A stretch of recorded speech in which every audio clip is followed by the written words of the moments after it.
I'm Colin, and this is Sci-Fi Deep Dive. So, being a few episodes into The Mandalorian, there's some things that have really caught my eye. And one of the things that have really caught my eye about this show is the ships. Now, we haven't seen a lot of ships, but one in particular stands out, and that's the Razor Crest, the ship that the Mandalorian flies. Now, we don't know too much about it. We know a little bit about its history, but outside of that, we don't know a lot. So we know it was originally built as a gunship for the Galactic Empire, which is weird because looking at the design, it doesn't really seem to fit the Imperial aesthetic very well. While in service to the Empire, the ship was most likely used for short patrol routes and piracy patrols, trying to hunt down pirates and smugglers. Its speed and maneuverability would have lent very well to a pursuit vessel. But after the fall of the Galactic Empire, like a lot of Imperial military equipment, it ends up in the hands of individuals, bounty hunters, maybe pirate syndicates. And this particular ship fell into the ownership of the Mandalorian, our main character.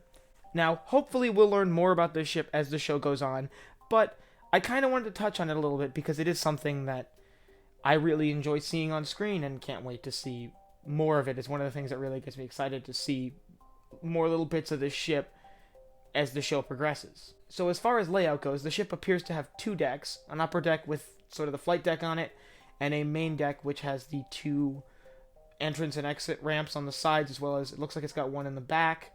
That main deck also includes a lot of the ship's very unique features. The ship has got built into one of the walls an armory. We don't know if that's something held over from the old Imperial days or something the Mandalorian added to the ship after it came into his possession. We see it fully stocked in the first episode, full of weapons and munitions to be used by the Mandalorian. Now that sits close to the front of the lower deck. Moving further back, we see something that I've never seen on a ship, definitely not in canon, a carbon freezing system. A system to carbon freeze his bounties. My guess is he saw what Boba Fett did and kind of copied, but there's nothing wrong with that.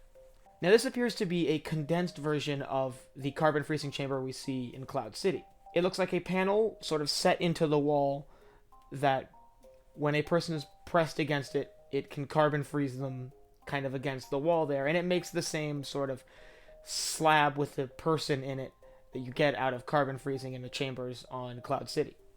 This generally is probably a pretty safe way of detaining a bounty since they're frozen in carbonite. They can't put up much of a fight if they're frozen solid. So as far as weapons go, the ship appears to have two laser cannons mounted to either side. We don't know how powerful or how capable they are yet. We don't see any other weapons, but my guess is there's other ones kind of hidden around the hull that we'll see later on. Same thing with the engines. We can tell it's got two engines. Beyond that, we don't know anything more about them, anything about their make, their model. We don't know about its hyperdrive rating or its maximum speed. We know very, very little about this ship. But that should cover everything that we do know about it. Once again, kind of early on, I'll probably make another video about it when we know more about it, but I wanted to touch on it a little bit and talk about some of the really unique characteristics. Ultimately, I haven't even gotten into its feel. It's got a kind of a warm, homey feel to it that is much harder to describe in words. Just seriously, if you haven't seen the show, check it out. It's awesome, and not just for the ship. It's a really, really good show. So if you liked what you saw here today, or just want more sci-fi discussions, head down below, hit subscribe, hit the bell icon so you get notified when I upload new videos. And don't forget to like and leave a comment. Tell me what you thought of the Razor Crest. Did you love it? Are you not a fan of it? Tell me what you think. So for Sci-Fi Deep Dive, I'm Colin, and I will see you next time.